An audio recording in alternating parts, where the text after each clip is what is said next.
Welcome to week one, sharpening your marketing strategy and brand messaging. I'm Beth McDonough. Your resident expert / marketing coach for the week is our founder and managing director, Raj Kapoor. We're the same two faces you saw if you were on the video last week. I promise you we are switching it up for several weeks. I encourage you to unmute yourself at any time and jump in and ask questions. Please interrupt us. That's what we're here for, is to give you the information that you want and need. Also, the chat is open, so you should see the little chat icon at the bottom of your Zoom screen. Please feel free to drop a question in there at any time. So first up, we have our no dumb questions section of today's call. So several of you dropped in a few questions that you wanted us to cover with either the scorecard and the pre-work from last week or the work and prep for the materials this week. So we want to make sure we answer the questions that were already given to us first. And then as we go through these, if you guys have additional questions, please feel free to jump in with those. We provided a PDF of common marketing jargon and terminology as a starter list for you to kind of take a look at some of the words that are usually used in marketing. If you have any questions about any of those words and what they mean, if the definitions were unclear, please jump in and ask those. The first no dumb question we got asked is, what actually is a competitive analysis / scorecard? So Raj, you want to take that? Absolutely. So Beth and I, between Sunday and yesterday, we went through all of your scorecards that were submitted. We came up with some common themes, and a couple of questions came up that were common. So the first one, multiple people asked, one of the scorecard questions was, have you completed a competitive analysis or done a competitive scorecard and done your competitive positioning? So a very good question is, what in the heck is that? So happy to address exactly what a competitive analysis or a scorecard can be.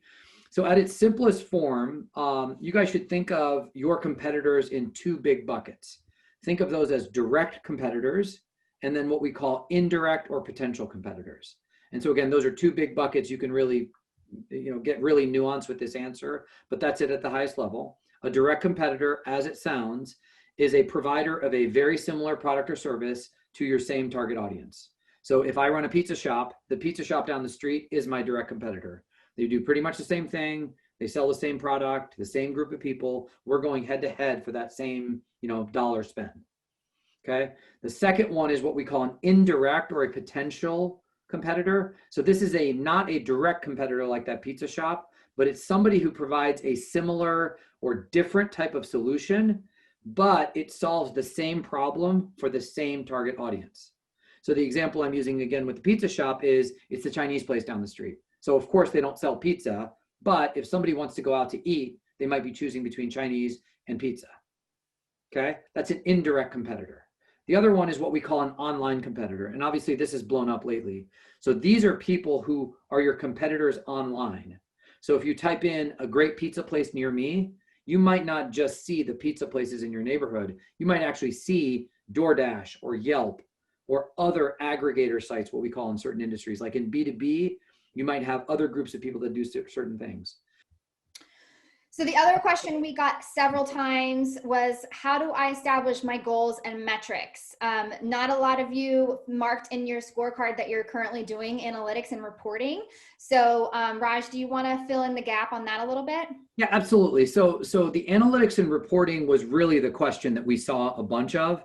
And what I realized is we didn't really talk about how you get to what to measure in your analytics and reporting. So analytics and reporting we'll cover in a few moments, but the step before that is establishing your goals and metrics.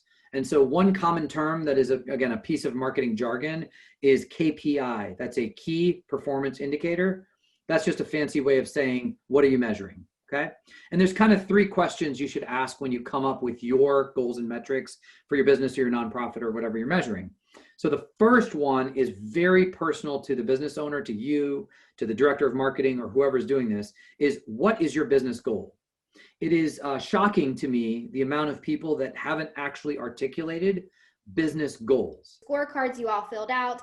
We saw a few commonalities. So we just wanted to point out that if you gave yourself you know, a C- or a D or an F on these specific fields, you are far from alone. So the most common sections we saw where people graded themselves with lots of room for improvement are your competitive analysis.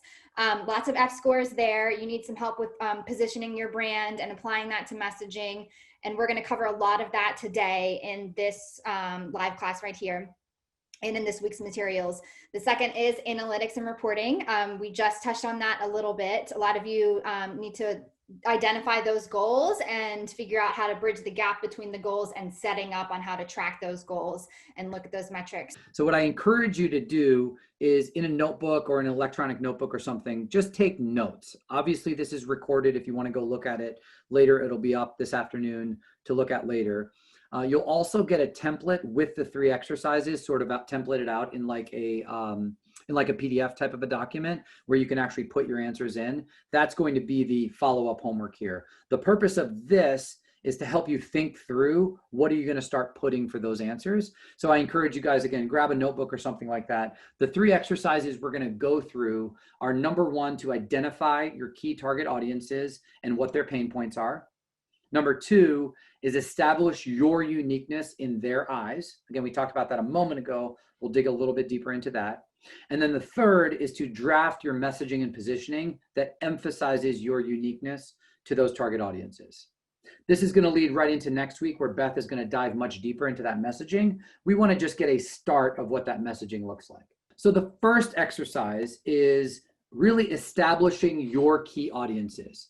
So what I want everybody to do, again, on your piece of paper or in their minds, is think about different good customers, okay?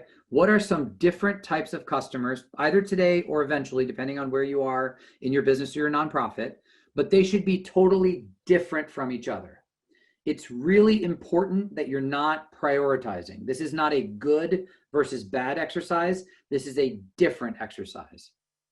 So I'll give you an example of what 2 good customers are, and I'll just use CPG. I'm a grocery store guy for my 20s, so I'll go back to that as an example of what 2 good customers look like. So for example, you have Walmart, which could be a really good customer, because if I sell my cereal box at Walmart, I'm never going to match the volume anywhere because Walmart has the biggest distribution, and I'm going to sell a bazillion of those if I can get distribution at Walmart. However, I don't make that much money because obviously Walmart has low prices. They squeeze their vendors. So I'm not making a ton of money on every one of those. The other end of that spectrum is your neighborhood grocery store. That is a great customer because I probably make a lot more money per unit that I'm selling.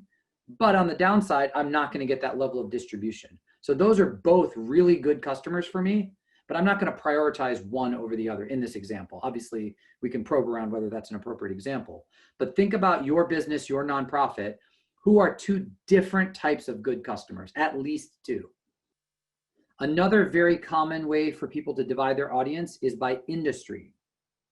So maybe you have some really good financial services clients that have very specific needs and they're really good. And then some other ones that are in healthcare. They're totally different from each other, but they're really both good. So this is where the first video that I assigned as the pre-work comes up to play. So I'll give you guys a 1-minute explanation, but I encourage you to go back and watch this video. It's embedded in this PDF that you'll receive, but it's called Jobs to be Done. So there's a professor who recently passed away. His name is Clay Christensen, and he did a video and an entire series about this concept of jobs to be done. And his basic philosophy on jobs to be done is that quite often what we think we are doing for our clients, customers, or prospects is not the same thing that we're being hired to do. There's usually a much higher level thinking that goes into why this product exists. And I'm going to badly butcher the 1-minute example about milkshakes that he describes in working for McDonald's and figuring out exactly the job that that milkshake did for the drive-through customers at McDonald's and what they figured out. I'm actually not going to give the answer. I'm going to encourage you guys to watch this video. I think it's 6 or 7 minutes. So here's the exercise, the actual exercise that I'm going to ask everybody to do. And I'll go through a real client that we have when I take everybody through the example here. So what I'd like everybody to do is really think about 1 to 3 core audiences. So what that requires that you guys do is go maybe through a little bit of a brainstorming exercise. Maybe you come up with 4 of these, maybe 6 of these, and you think to yourself, which are the ones that I really want to prioritize?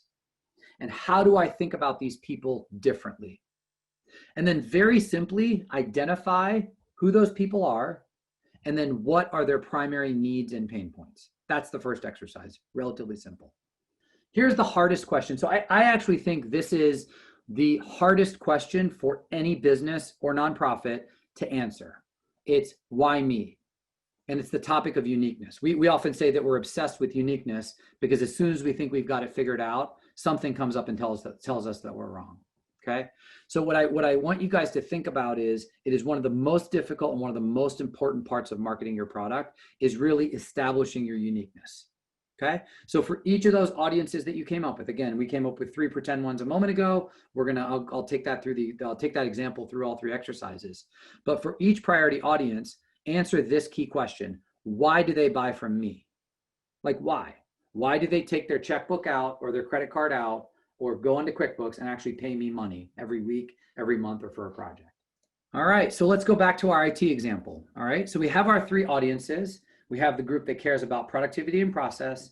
We have the group that cares about cost and risk. And we have the group that cares about revenue and growth. So what we did in this exercise is we said that we are the only company in this market with an experienced staff at implementing these particular IT systems that do number 1, they save time and money based on internal efficiencies. We took the number, we created a calculator that said this is how much money we save. The second one is we addressed cost and risk, and we addressed risk, We have the most up-to-date technology. We reduced the risk of hackers and viruses. We have cloud backup to reduce the chance of lost data. We're the only provider that provides that. The third one is we have an improved front end for customers, which means a better brand image for your company. Okay? So does this do a great job of the why? Probably not. But here's an example of where we use those proof points to fuel each of the core pain points. Remember, they want productivity and process. So we talk about how much time and money it saves. They want risk reduced. So we talk about technology, reduction of hackers and viruses, and cloud backup. And they want revenue and growth. So we talk about the fact that it's a front end. And then depending on which conversation you're in, you lead with whichever one of those bullets. Makes sense. So for each audience, what I'd like you guys to come up with is a messaging and positioning that talks about your uniqueness against their next best alternative. So when I say their next best alternative, you're really talking about competition, but you're not just talking about a direct competitor, you're talking about the next best alternative. In many cases, that's do nothing. That's stay at home. That's I'm not going to give to any nonprofits this year, right? It's not just your direct competitor who does the same thing that you do, okay? So here's, again, using that example from earlier, I'm going to play that one all the way through. So for my productivity and process COOs, I'm going to say COOs are busy people. They're constantly looking for ways to improve their team's efficiency. Our company solution saves an average company $55,000 per year in productivity gains, okay? So the implicit is that the other alternative that they're doing, which is nothing, doesn't save them that much money. Okay. So for the IT manager audience, the CIO audience, many IT solutions introduce new security risks to a system. So IT managers are very wary of higher risks. Our company has decades of experience in technology, which allows CIOs to rest assured that their systems are safe. Right. So it's really all about safety. And then the third one, a typical off-the-shelf IT interface is clunky and it doesn't present your brand in the best light, which impacts your customer's experience and likelihood of future purchase. Our company's expert front-end designers enhance your brand to improve their likelihood of future purchase by 16%. Again, it addresses the specific problem and challenge that we're facing. Okay? And so Seth Godin, who, if you've not heard of Seth Godin, I encourage you to check out his podcast or his books, but he really emphasizes the importance of storytelling, which is exactly what the next module, week 2, is going to be all about. So what I encourage you to do to close out this exercise is to go through each of your audiences and start to think about what is the message that you have that highlights your uniqueness versus their alternative.